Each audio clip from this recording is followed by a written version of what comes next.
All right. So, is there another question? Hang on. You're right. No, I've done that. Right. All right. So, I think we'll begin.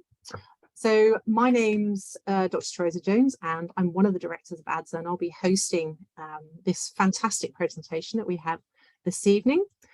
Before we start, I would like to begin, though, by acknowledging the traditional owners of the land on which we meet today. I'm not going to name any lands because I'm sure they're very varied and diverse. Andre can introduce his when it comes up.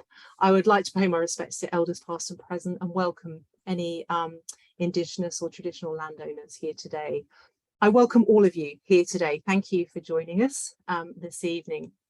So this evening we have Andre, who I don't know where he's doing this from. Looks like some fantastic boat that you're giving this. From my boat. Yes, I feel a bit dizzy. Oh, by the way, I'm COVID positive, so I hope you guys are wearing masks. I got my 4th booster, so I'm good. Oh. So this evening's presentation is going to be an ecological talk. But Andre has done a fantastic job, well, he and the team down at Phillip Island, of really integrating ecology and technology really to the benefits of wildlife. And that's certainly what I think he's going to be talking about this evening. So Andre is an associate professor aligned with Monash University, I believe, as well as being one of the lead research scientists. I don't know what your actual title is down at Phillip Island. Part of Phillip Island Nature Parks. My official title is Penguin Chaser. Penguin Chaser, yeah. Aficionado down at Phillip Island. Andre did his PhD at the Institute of Marine Science, I believe, at Institute for Marine and Antarctic Studies, down in Hobart, and has been at Phillip Island for quite a long time. I'm looking at this now, since 1999, I believe. Well, that's very nice of you to point it out. Yes. He was quite a child prodigy, started when he was 3. So I'm not going to talk too much. Andre is going to give us a really beautiful and quite inspiring story of how we can start mitigating some of the impacts of light pollution. I'm going to let Andre tell the rest. So Andre, if you'd like to share your screen, and then we'll leave everything over to you. Okay, I'm going to share my screen, and this one. Sound, etc. Yes.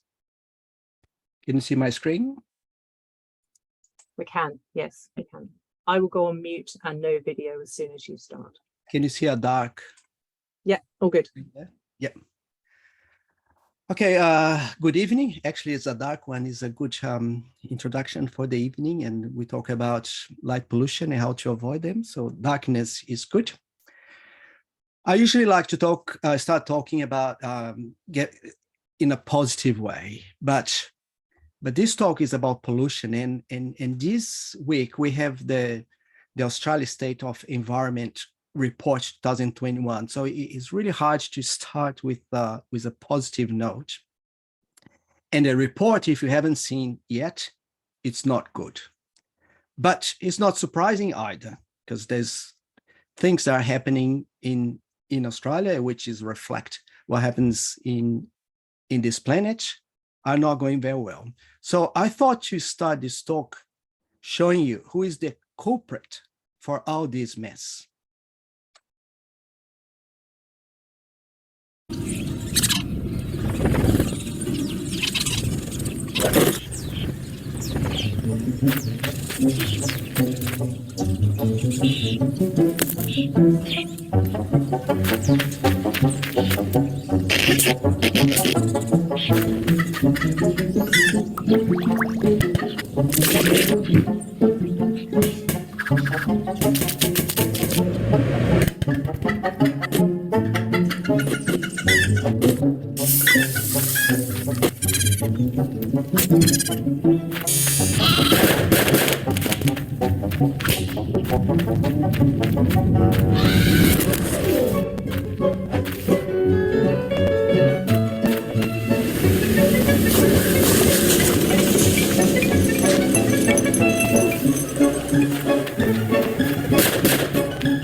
So I hope you're not dizzy. But that's something that's not there, and it's light pollution, which is affecting all the biological clock of animals, insects, and plants. The type of research that Teresa does, and talk about Teresa, here she is getting annoyed by the light intrusion from the street.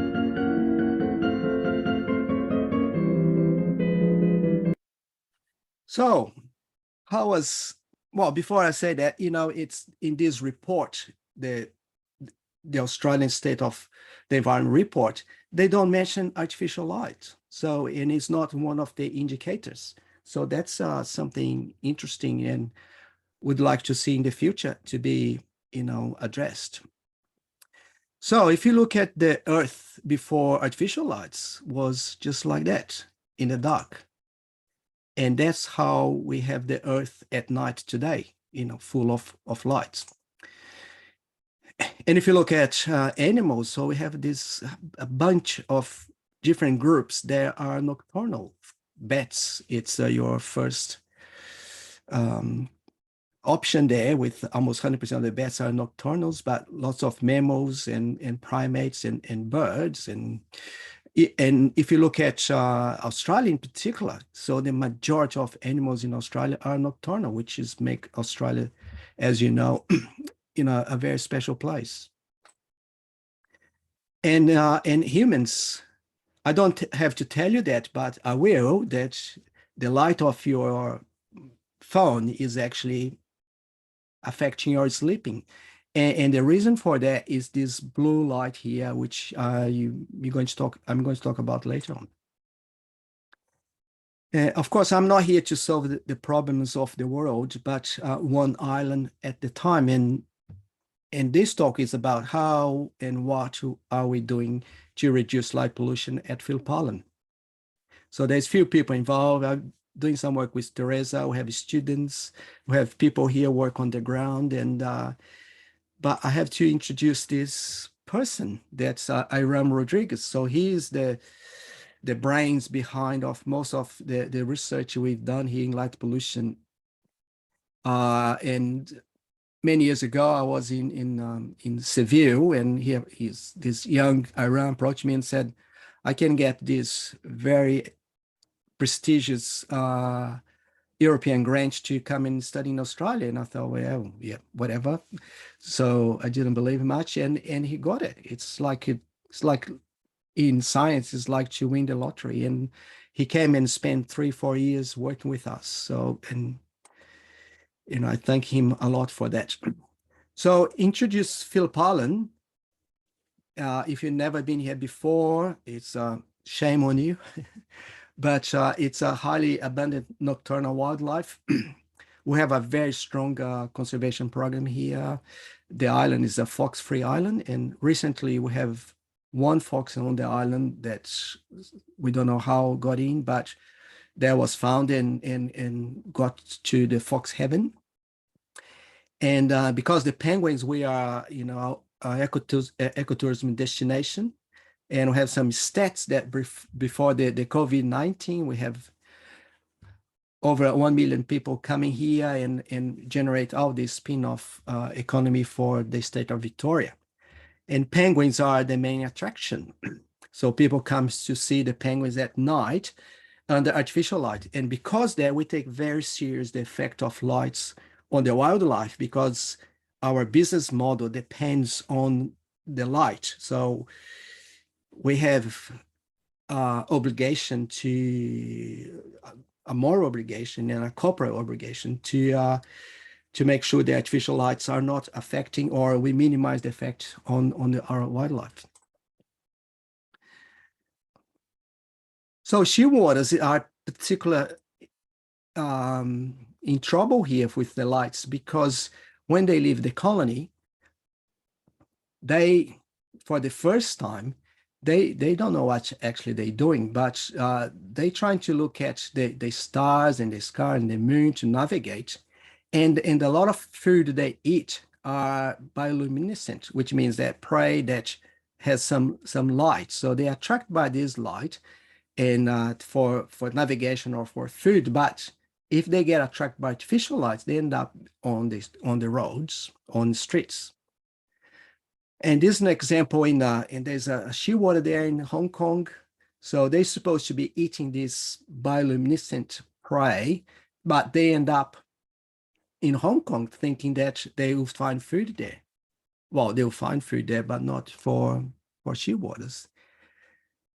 And if you have those lights, especially the metal halide, so these birds come out of the nest for the first time, they may think that they are in the planet with 3 moons, which is, as we know, is not true.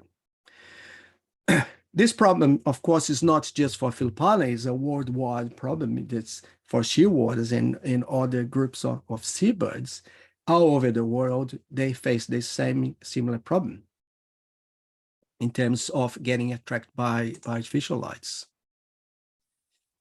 So down here to Phillip Island, and we're close to the greater Melbourne, which is, it's pretty full on light pollution. If we zoom into Phillip Island, it's not that bad.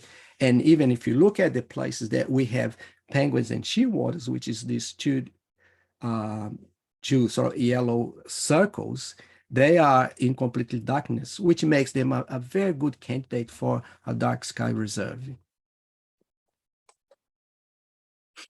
But even in those dark areas, we have roads and we have cars, lights, and the shearwater roadkills. And this is something that's, it's been part of the island since forever, since we have roads. So we have those shearwaters being killed on the road. And some nights, and I hope you can see my cursor here. So you can have a massive harvest of roadkills, which is very pleasant if you're doing that work. And we have lots of shearwaters here, 1.4 million, birds, and other nocturnal animals like the eastern bandicoot that was introduced to the island. They were extinct in the wild. Now they everywhere. And of course the penguins.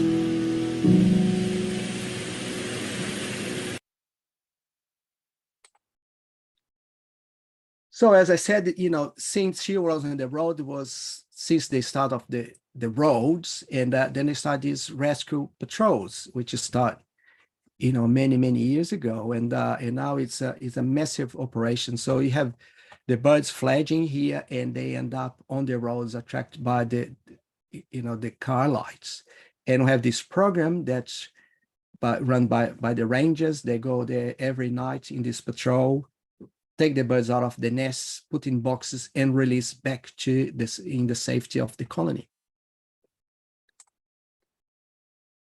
And because the time they leave the colony or they fledge for the colony is very synchronized year by year, so becomes relatively easier to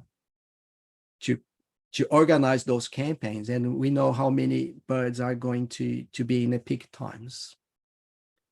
So this is the work we did in 2014 based on all the rescue programs done in the past. So we learn a lot about the pattern of when the birds actually end up on the roads.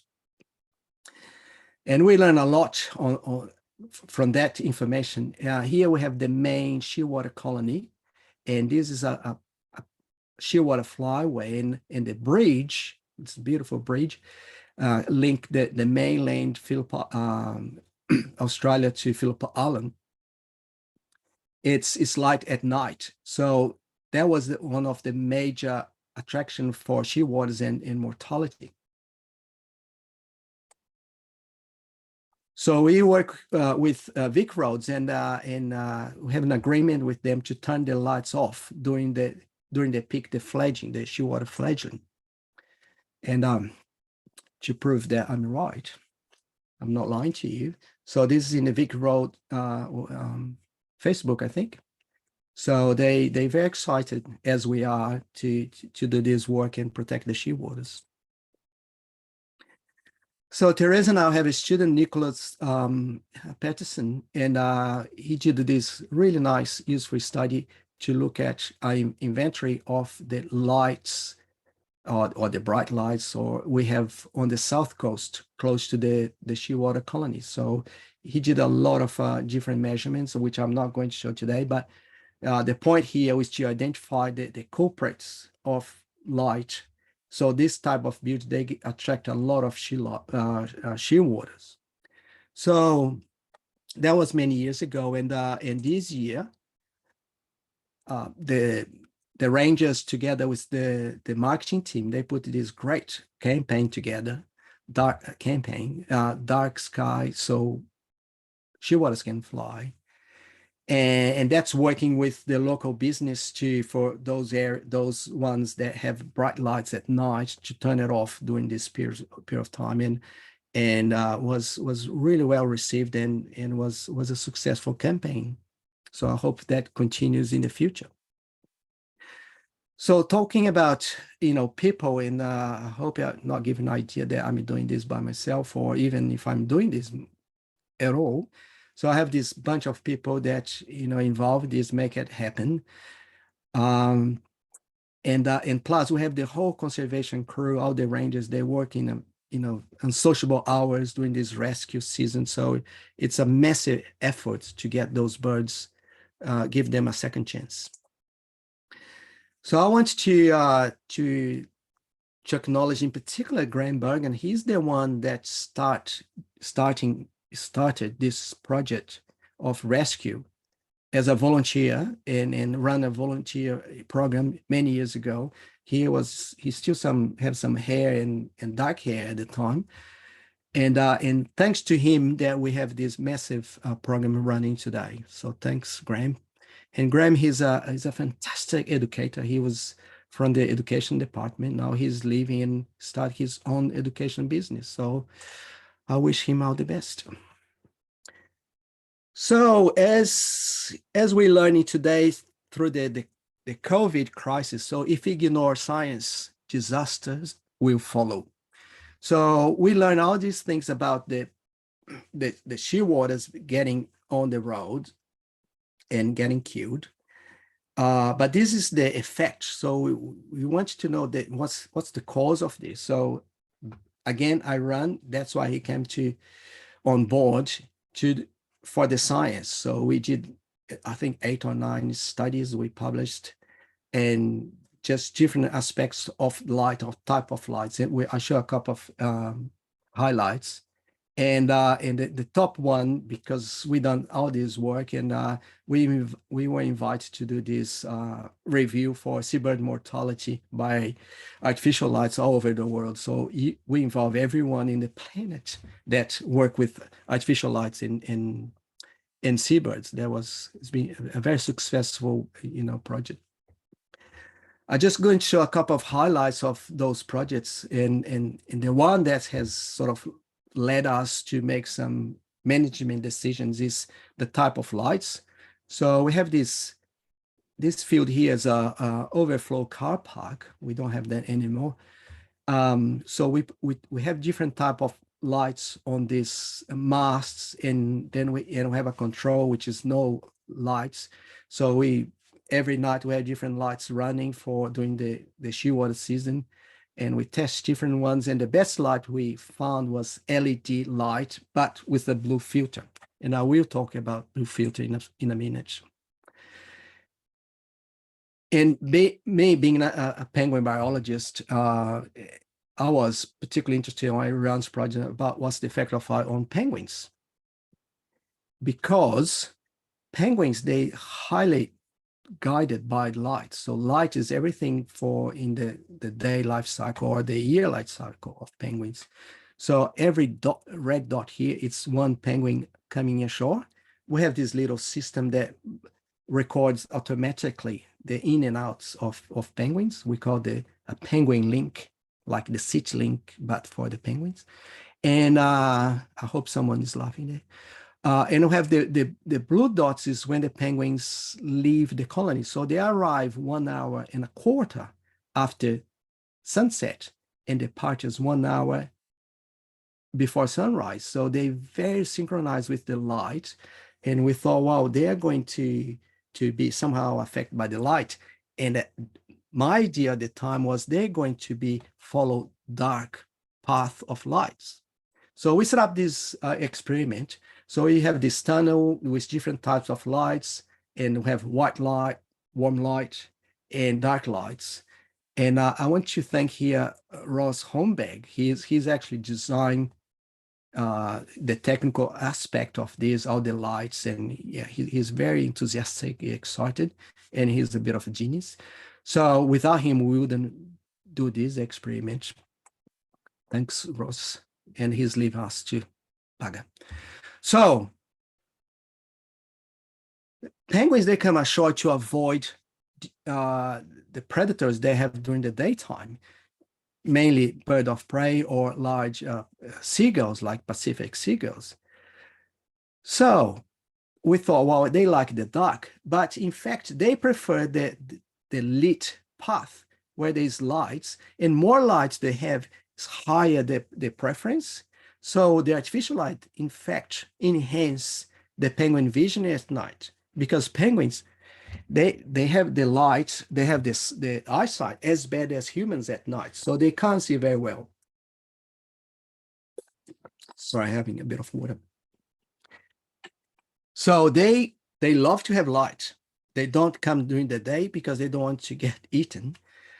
So they thought, well, this is not very good because we can put lights and penguins will come in. But the flip side is that with lights, we can attract penguins to places that we don't want to undesirable places. With all these studies, we come up with this, 10-dot list for how to minimize the light pollution. And that was a request from the local shire, how they put this in the planning permits on applications that are close to shearwater colonies. So we come up with this list, but the main 2 points of the list is have your light fittings sealed, and use the light that with a really low Kelvin, which is like warm lights, to avoid or to minimize the effect of the blue light. So after that, then we, there's this beautiful national light pollution guidelines for wildlife, and it's a massive, comprehensive study that if you go through that, you become an instant expert on light, and you know heaps more than I do because I haven't read the whole thing yet by myself. So there's a lot of information there in heaps more detail. But if you want to just keep it simple, you basically want the light only in the area you need light, the useful light, and avoid the glare and the light trespass that was annoying Teresa before. And mainly you want to avoid the sky glow, which is the main factor for shearwaters, for example. They attract shearwaters to areas that they shouldn't be. So as I said, my interest was penguins and in particular, so how penguins perceive those lights on the beach. So this is the penguin parade where people, I told you before, you have over 1 million people per year before the COVID coming here to visit and see the penguins. You have penguins here crossing actually you can see, there's a bit of tracking here. So that's a penguin, tracking. So they have penguins coming here, coming here, coming here. We call the penguin highways. And we want to know how these lights, are affecting the penguins or not, and how can we improve that for the penguins. So with these old masts, they old school, and they have a high energy consumption, and they have the glare. It's very unfriendly for penguins, and of course we waste a lot of power here because it's outside the human vision. So using white LEDs, so we save heaps of energy, actually 75% less than using here. But we create this new problem, which is the blue light, which is a hazard light. So we're trying with the warm LEDs. We still have the blue lights, and we put some frosted glass to avoid the glare, so which has improved a lot, but we still with the blue. Then we found this filter, which is a blue light filter that almost remove completely the blue light effect. So we improve from high energy consumption and unfriendly lights, and almost got the risk to use LED because everyone is on LED wagon, and to introduce a new kind of pollutant to get this situation. So that's how the masts they look today. So now we still have glare, but the light is is the proper light for the situation. We're now working with new masts again, and we're going to remove this glare so you wouldn't see these lights from above anymore. So everyone started to get excited about lights and and the good effects of that, and we done research to back up. The government gave this 50 million grant to build a new visitor center, and our light design, the visitor center, was based on our research. So here you see you have the lights where the lights should be. Unfortunately, I don't have a flight in completely darkness, but it's amazing this building at night. So you don't have any lighting spewing outside. Is pretty impressive. If you haven't been here, you haven't seen this building before, I strongly recommend. I know I'm a bit biased, looks like I'm doing a plug, but it's amazing building, and the craftsmanship is pretty spectacular. So as the word spreads, the Vic Roads approach us and say, look, we're building these new roundabouts at Phillip Island, and we'd like to have some lights that is not going to impact on the shearwater. So we work with them.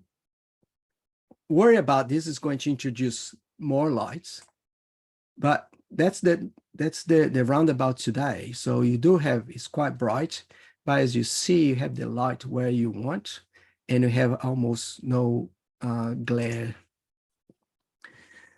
So we even got the minister, the state minister, excited, and he put in his Facebook. And another thing that was interesting is convince him to not use wildlife friendly light, because I learned with Teresa that there is no such a thing as friendly light, but they are wildlife sensitive lights. So in the minister said, oh yeah, I like that too. So based on all these stories, so Phillip Island ended up being as a case study in the national guidelines for wildlife, light pollution guidelines, and on the State of Marine and Coastal Environment 2001 report. And interesting here in this report is that we actually introduce light pollution as one of indicators, which is from now on is going to be an indicator of pollution in Victoria. So if you look at the pollution, the light pollution in Victoria in the last 10 years, it hasn't sort of getting any worse. And I put those yellow circles is because to show you now that we have the two roundabouts. So of course the two roundabouts has introduced light pollution, but it hasn't increased the glare. So we have the light where the light is supposed to be. And if you compare with the greater Melbourne, so we still, quite pristine in terms of light pollution. And if you compare Australia with the world, so Australia is doing very good. So that's the Earth today. And begs the question, what's the Earth is going to be tomorrow? So if today climate change, plastic pollution, it's on the headlines. So I think in 5-10 years time, we're going to be talking a lot about light pollution. The beauty about light pollution or the bright side of light pollution, if you pardon my pun, is that we can do something. We just turn the lights off, which makes my take-home message very simple and easy.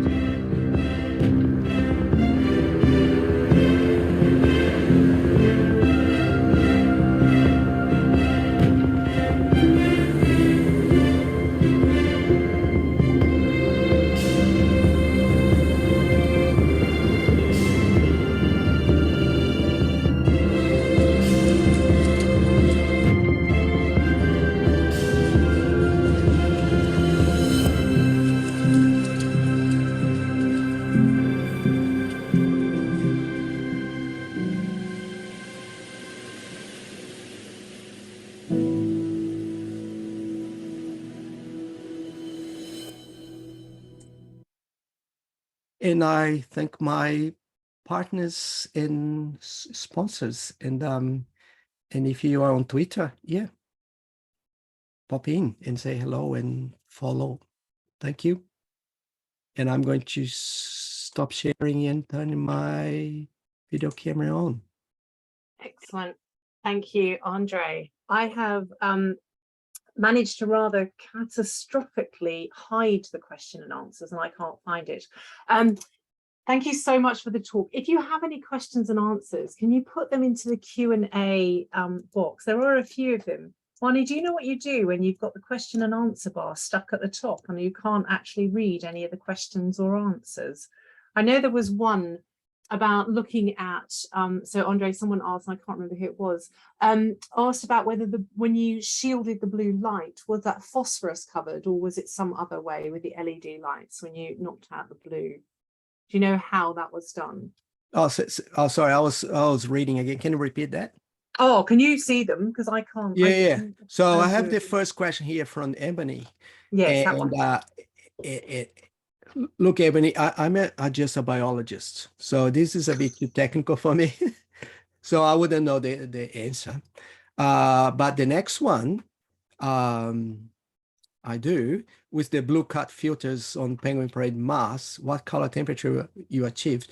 2200 Kelvin. And depends how many layers you put. More layers you put, more you cut the blue light. The trouble is becomes orangey, more orange. Actually, you probably notice here my light here is orange. It's because I've been tested different filters in this is my shed, it's not my house. So in my shed is a man cave. I can do whatever I want. Okay. So I put all these lights here and I have several layers of the filter. So that's why I have this red light. So you can put as many and achieve what reading you need. Of course, you need a spectrophotometer to measure that and get the light you like. Oops. Can I ask? Yeah, I just answered that. So suggest that you present to architects. Do I look like an architect? Is probably what it is, because usually I don't look like that. Yeah, I'll be pleased to. And I think that one of the things about doing this kind of work, I hope that came across is not my main job. My main job is penguins at sea, forage ecology, etc. But it's we have a problem, and we engage Iram. He was fantastic, and we have all this work. Then say, okay, now we know enough. How can we put this in practice? And every step since then is put those knowledge in practice from the island, and of course, you spread the love. So everyone wants interested to hear that. Very happy to talk with. Can I ask a question, Andre, actually? Sure. Oh, thank you for including me. I didn't realize I was so embedded in your presentation. It's great. Did you like the avatar? It's it.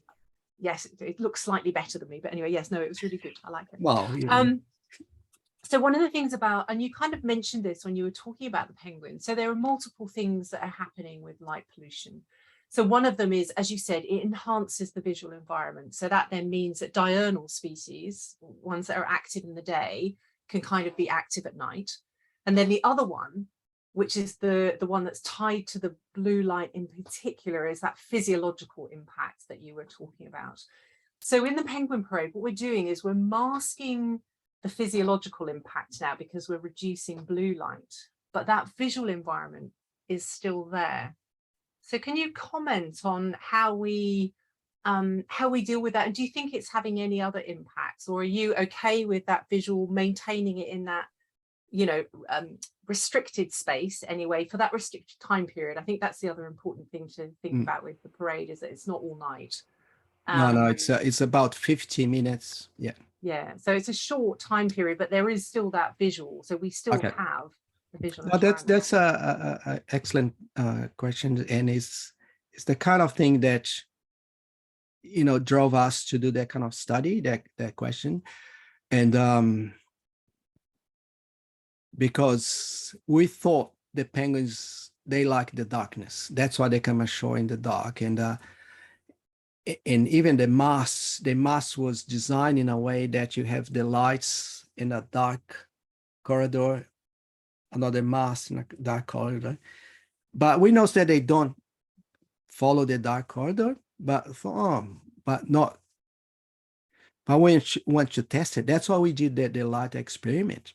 So we put those different lights, and we super concerned that we're going to affect the penguins. Sorry, those tunnels we put in another site at the entrance of the colony. So the penguins come out of the water. They will have these two tunnels. They can make a choice which one they're going to go through it. So we did different.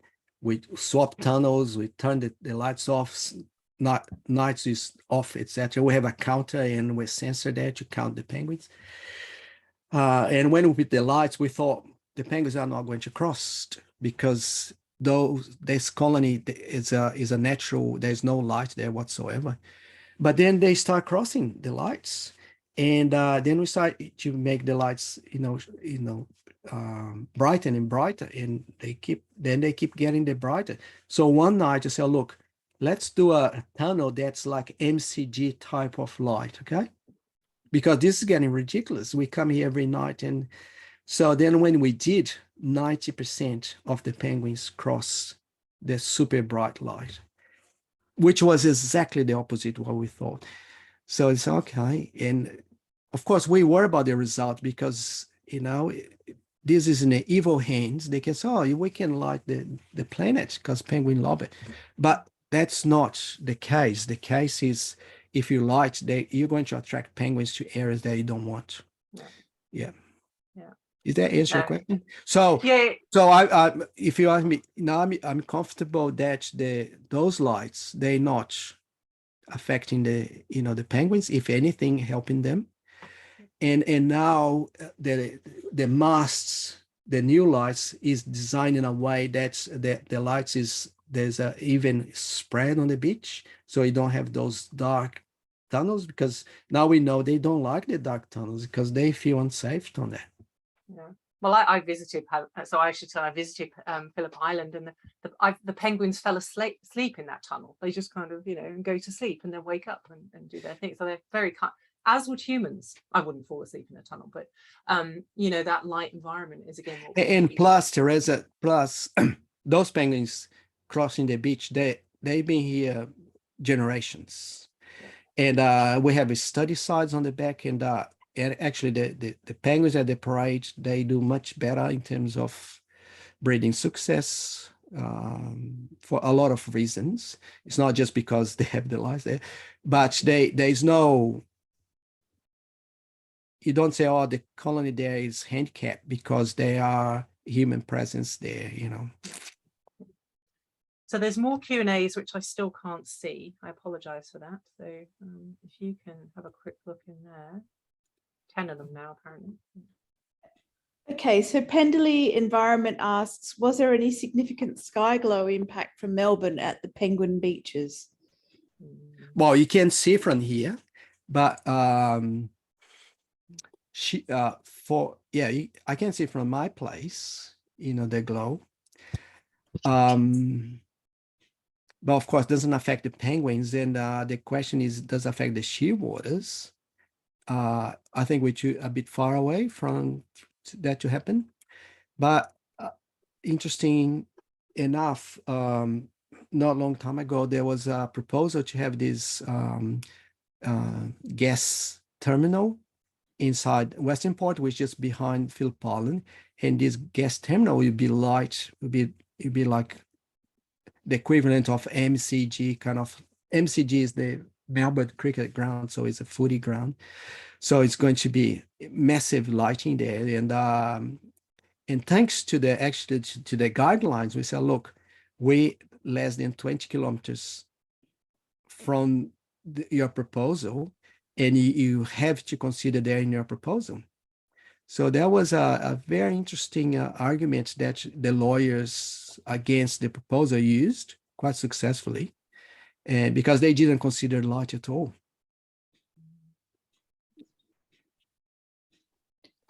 I know I didn't answer your question, but it was a nice plug to talk about how the AGL was knocked down and light pollution was very important. And thanks for your guidelines. Mm.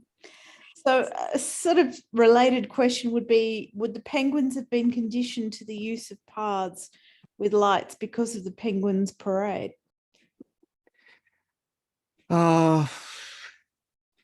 It's the other way around. So we the penguins using their path, then the people start to go and see the penguins, then we put the lights on. So it's the path they've been using for before, you know, the white men arrive here in Australia. And what you see at the penguin parade is 10% of the population of Phillip Island. So you go to the other sides, which is completely in darkness. There is no human interference whatsoever.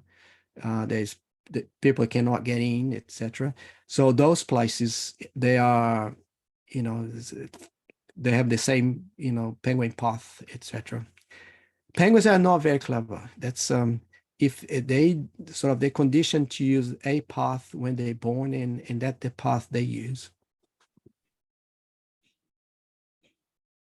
So I guess that's a question that Marianne's asked also about how do you influence people, but I guess particularly on Phillip Island, how you stop them from putting lighting in their gardens to stop, you know, them being attracted to the wrong areas.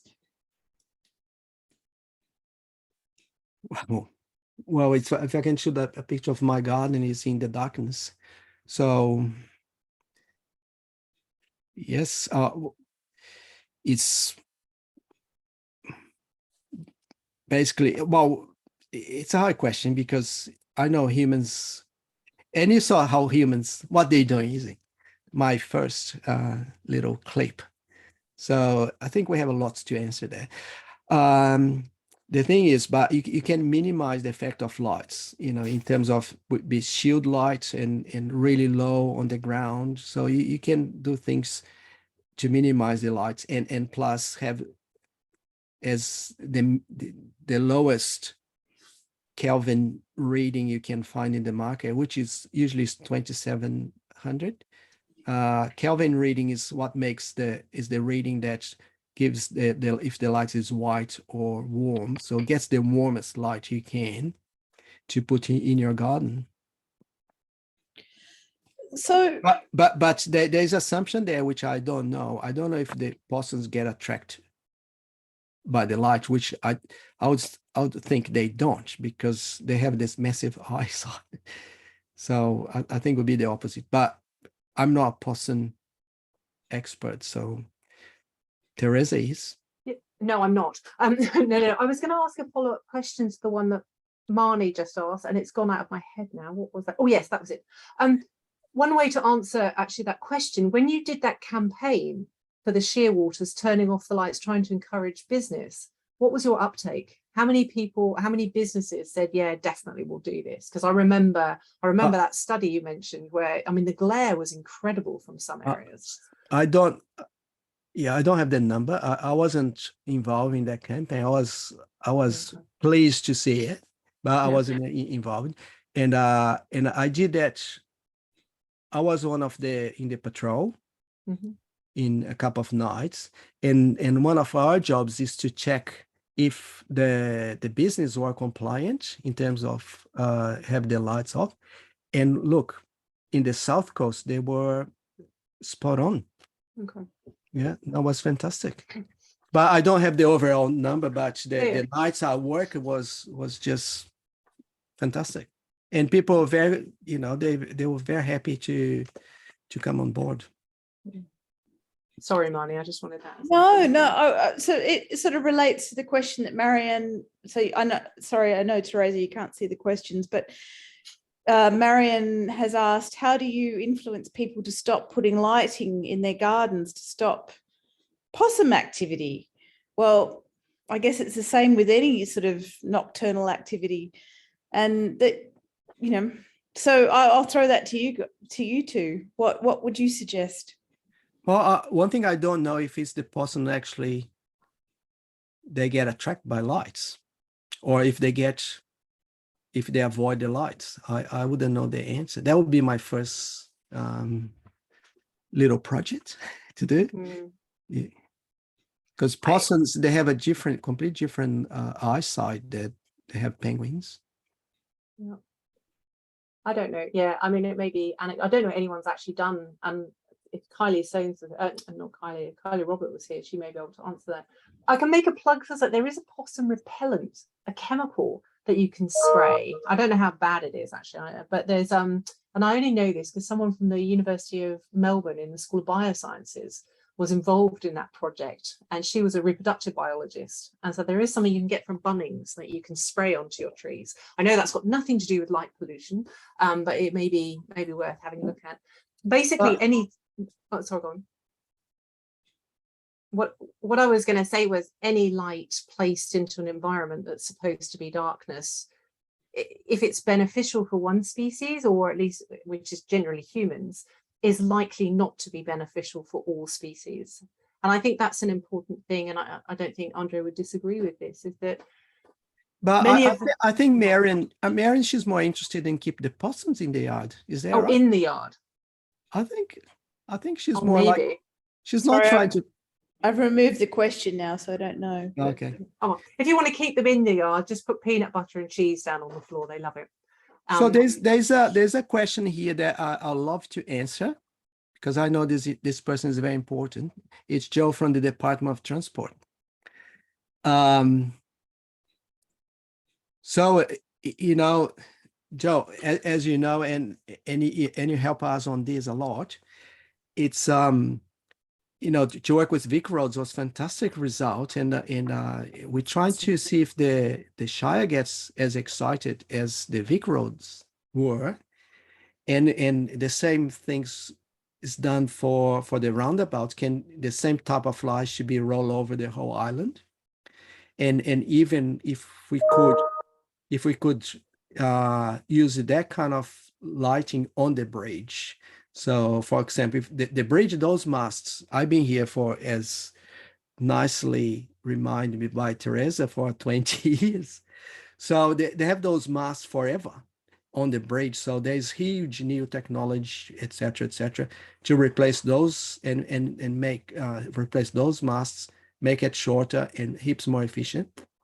So I think there's huge opportunity there in the involvement of regional roads, Victoria, which is now, you know, sort of a branch of Vic Roads, the AusNet that does the maintenance, and the Shire. So if if these three come on the table together, it would be fantastic. Thanks for the question.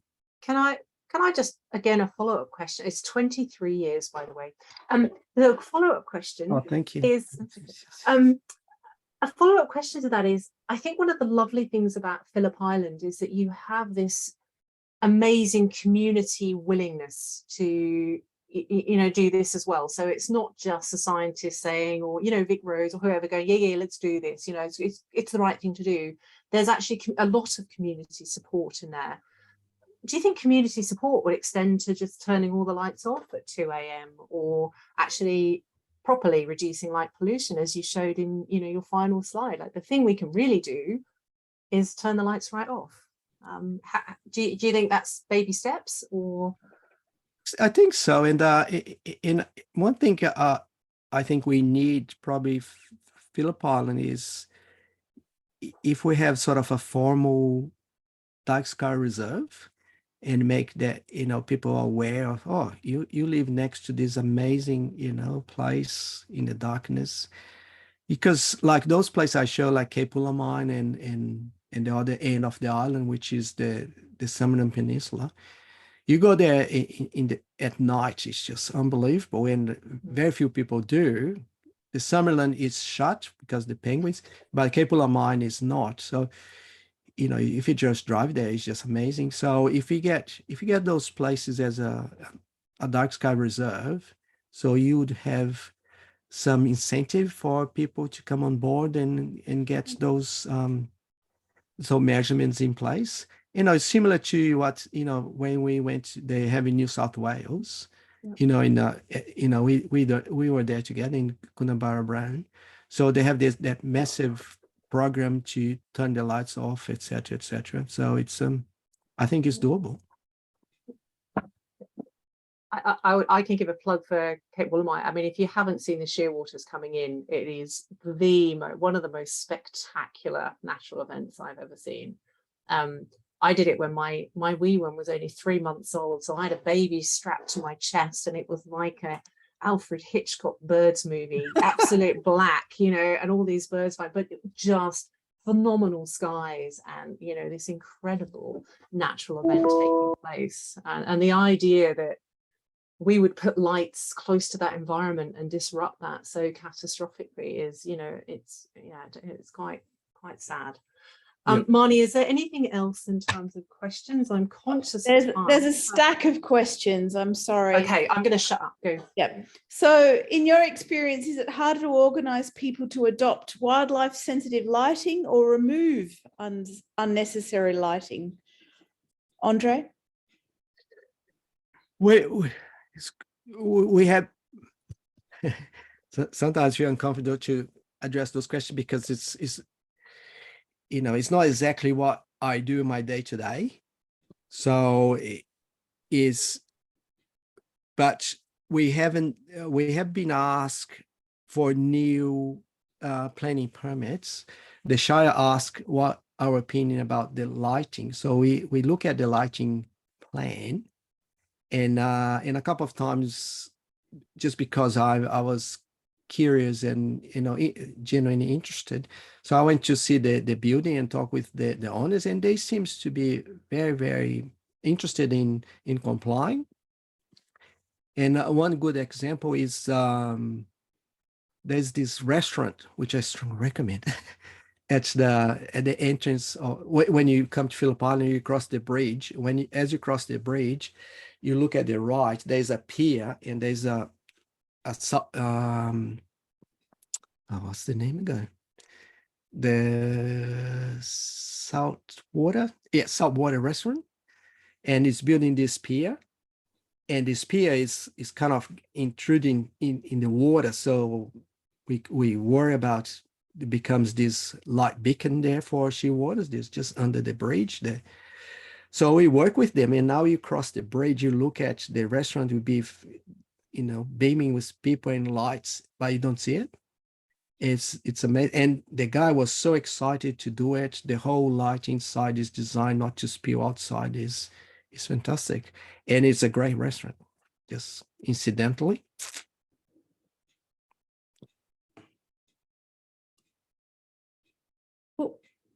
Sorry, Marnie, I was on mute. Have you got any more? Sorry, yeah, it's a bit disjointed tonight.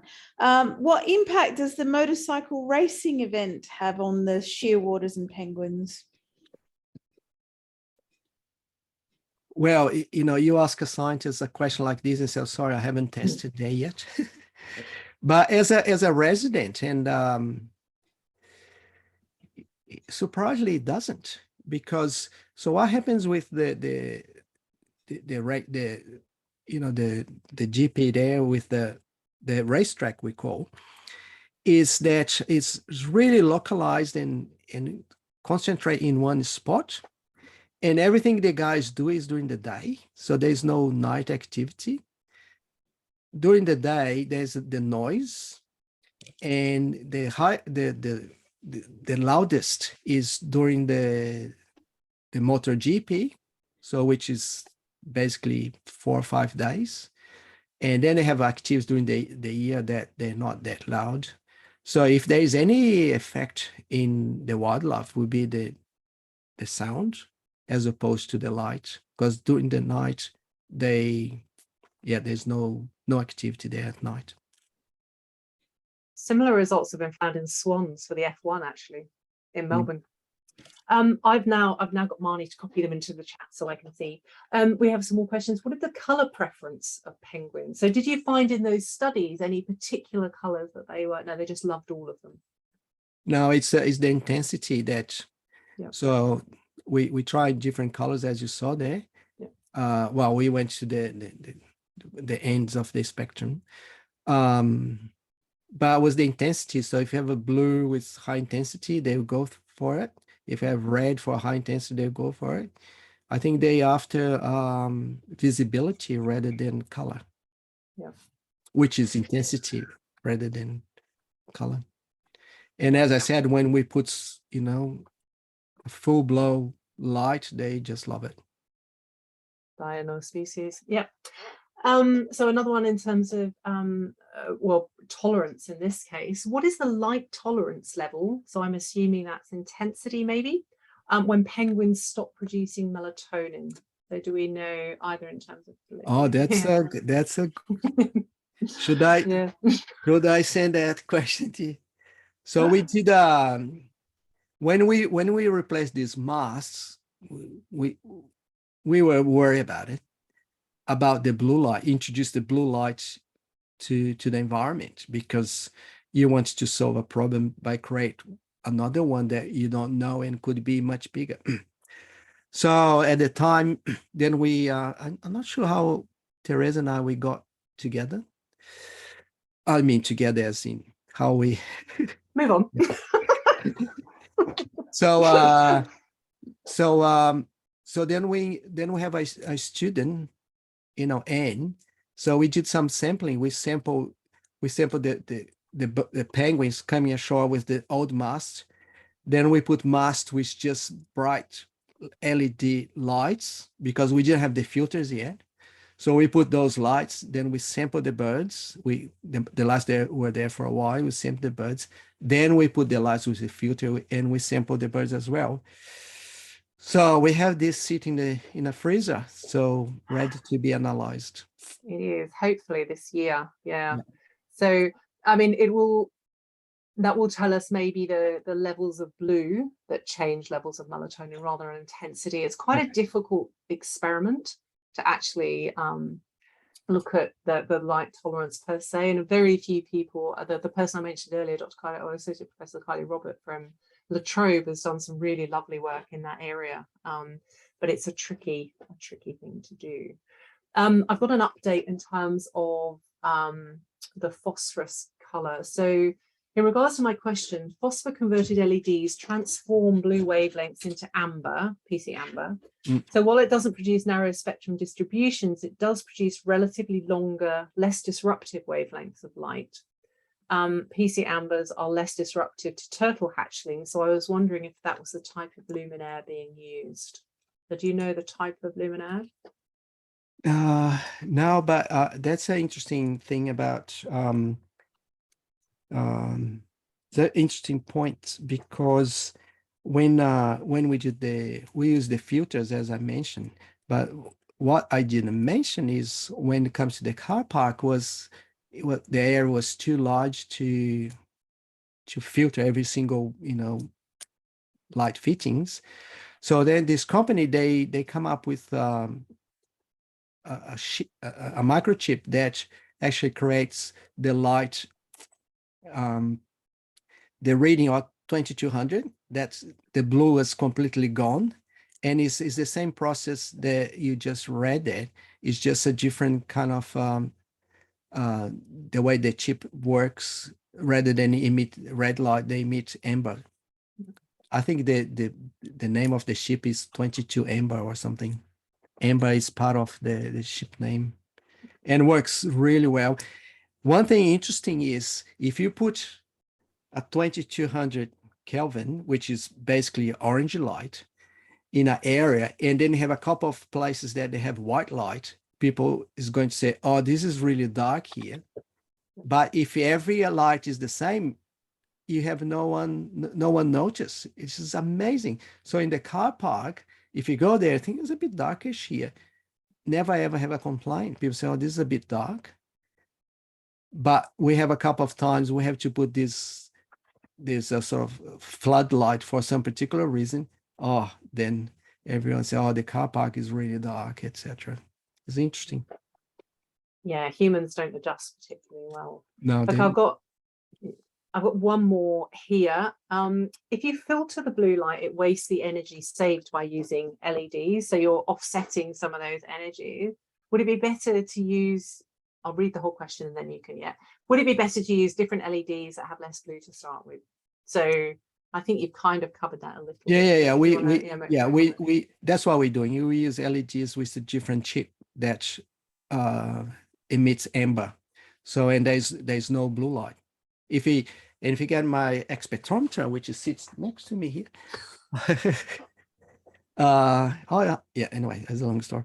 So so if you take readings from those the car park that was mentioned before, that in the series there is 0 blue reading.